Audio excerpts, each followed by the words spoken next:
Today we are going to start with one of the most interesting subjects amongst our CA course syllabus. I am telling you, both in terms of foundation, inter and final, this is the most dynamic and the most interesting subject in my opinion.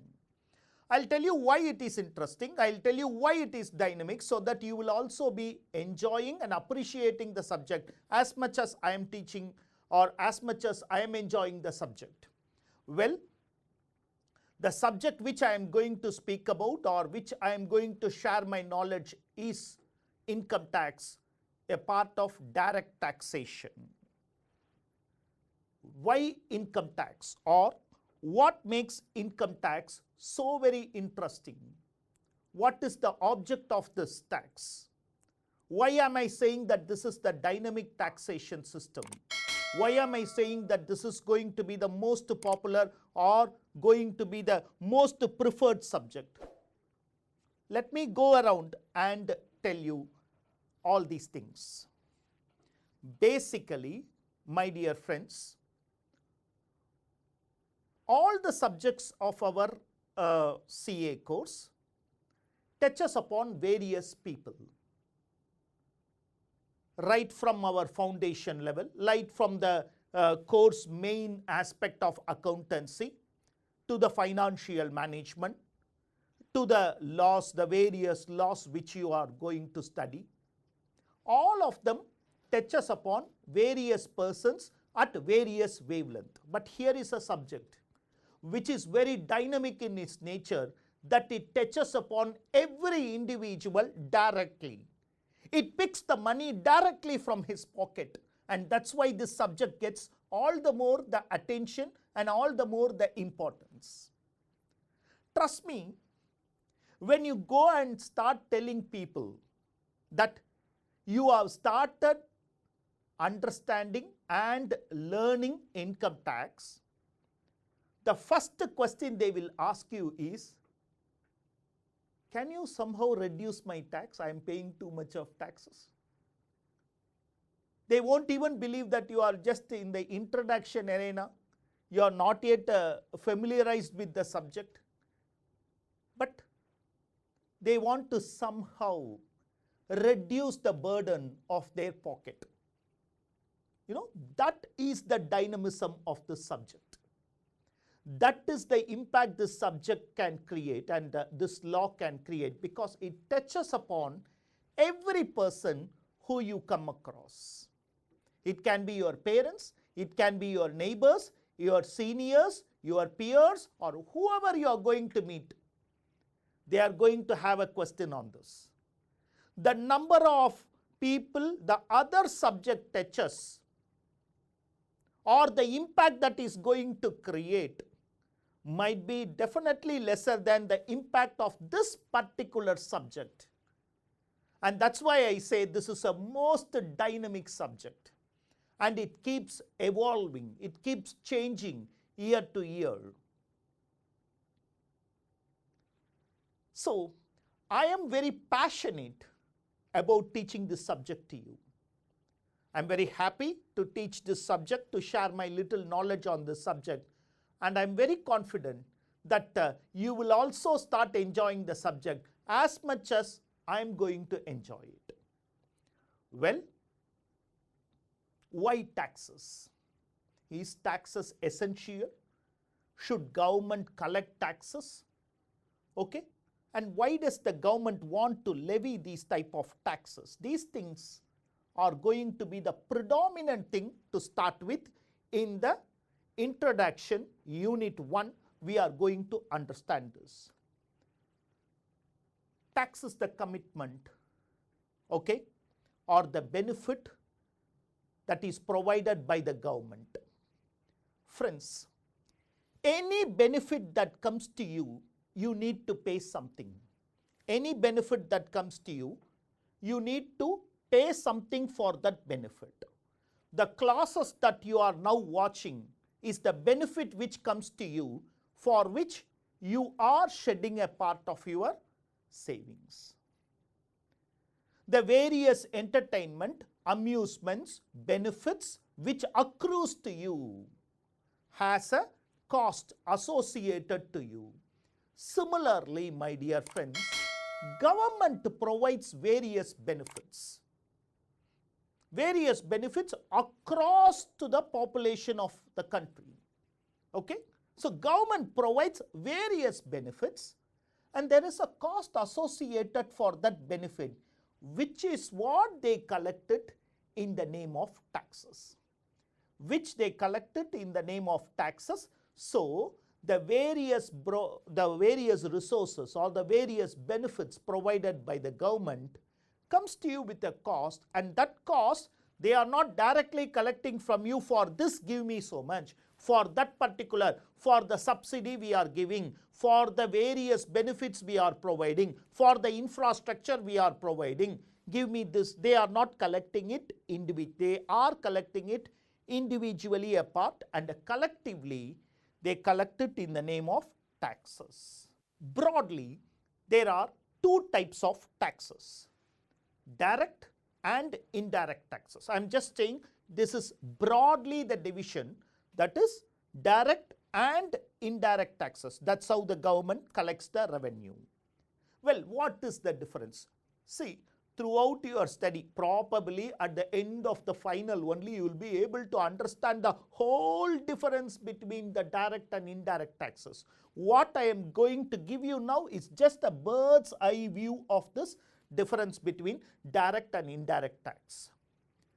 Well, if the government directly takes the money from the person, we call it as direct tax. If the government makes the person liable to pay directly to them, it is known as direct tax. On the flip side, if the government through goods or services makes another person to collect it from you, the government does not collect it directly from you, it makes another person to collect it from you. When you go and buy goods,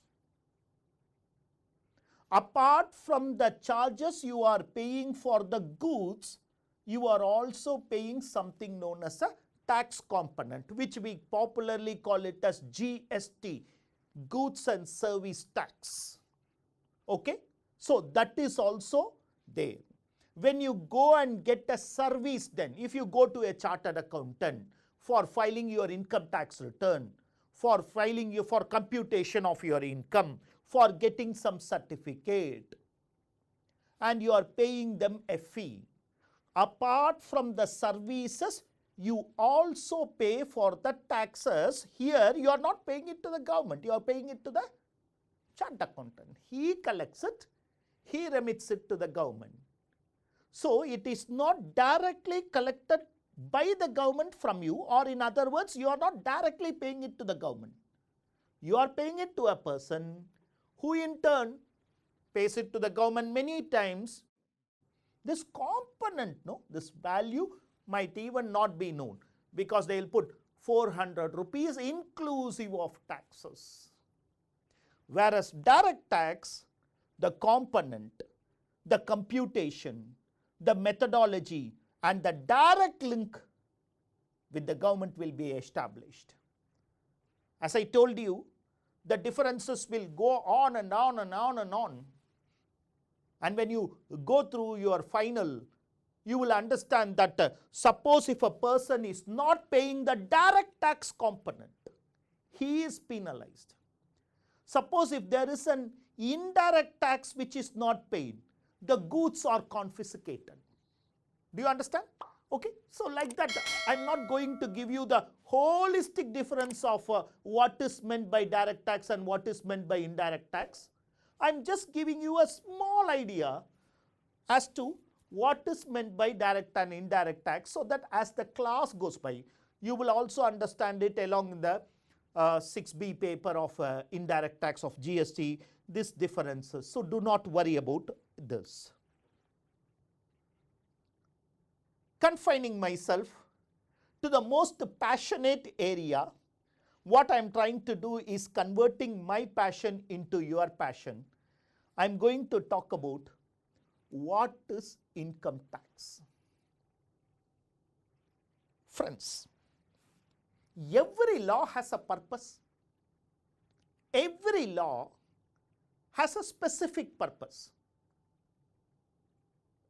We say that in the preamble of every law. If you look at contract law, you will see the purpose as how to make legally valid agreements. Everybody can enter into agreement. How to give it legal validity? You have offer, acceptance, consideration, capacity. It should not be with minor, should not be with a person of unsound mind, like this. A Sale of Goods Act says when goods passes from one person to another person. When I say goods passes, both the possession and the ownership should pass. So that is Sale of Goods law. The massive company law was all started with a single line saying to protect investors and persons dealing with the company. Company is artificial person, limited liability. The investors are spread across the globe. The management is with very few people, who we call it as board of directors, etc., etc. So, no way the management should act detrimental to the investor, or in the name of a legal facade, they should not act detrimental to the people dealing with the company, to protect investors and people dealing with the company. Like that, every law has a purpose. What is the purpose of income tax law? Well, a single line, a single nature purpose, revenue seeking law. The country wants revenue to manage various things. I'm not that person who's going to be critical of everything. The country needs revenue, big revenue. The country needs for the infrastructure, for the resources, for the various benefits which our fellow countrymen enjoy or we enjoy. For all these resources, the country needs money. How will they get that money? By levying taxes. So for income tax, remember, there is only one reason, or there is only one purpose: revenue seeking law. We need revenue, so we have this particular law. So do not look for this law to give you the various other things. Every law is there. They have their own purpose. The purpose of our law, the law which we are going to study, is very simple, very straightforward. It is going to be a revenue seeking law. Okay? So, how does this power is derived, or where from this power is derived? Well, there is something known as the Constitution, which says no tax shall be levied or collected except by authority of law. Law should permit levy of taxes. Law in the sense, the constitutional law should permit the levy of taxes. Has it permitted? Yes. Has it permitted everybody to levy? No. Only the union government can levy income tax. We call it as, there are three lists. Union list, which says what are all the taxes which can be levied by the union government. State list, which says what are all the taxes that can be levied only by the state government. For example, municipal taxes for the house property, we are paying some taxes. Whenever we register land, we pay some taxes. That and all goes to the state government, or the state government is empowered to levy it. Unionless, stateless, sometimes both can levy. That we popularly call it as concurrent list. Can we recollect what are all that? Union list, where it is only by the union government, state list, which is by the state government, and concurrent list, where both the government can levy these taxes. Is it clear? Are we okay? Are we on track? So, in this unit, what I have told you, what is this purpose? The intention of this unit is to just tell you what is the purpose of income tax law. One line objective, revenue seeking law. Wherever possible, however possible, the department will seek revenue from you, and that is the purpose of this law. And this power is with the union government. My dear friends, in the next unit, what we are going to see is how these taxes are collected, or how this law is going to be studied. What are all the various perspectives of this law? Meet you in the next unit to continue our discussion on income tax. All the best.